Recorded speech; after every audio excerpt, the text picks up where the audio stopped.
One brand registry case, 6 replies in a single day, all from panic.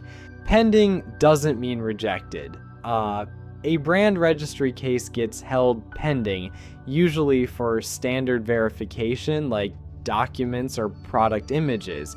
Sellers often read silence as suspicion, not process.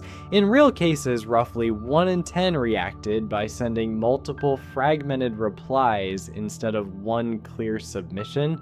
More replies, less clarity. Multiple inconsistent replies make it harder to tell what's actually being submitted. A reviewer now has to sort through fragments instead of one clear answer. This often triggers more clarification requests, the exact delay the seller was trying to avoid. Panic slows down the process. It's trying to speed up.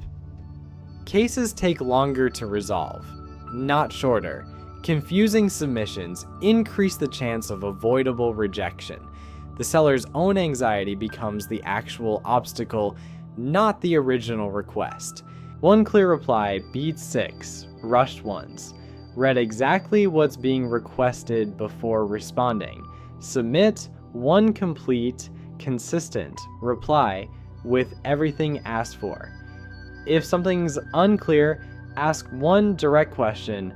Don't guess with multiple partial answers.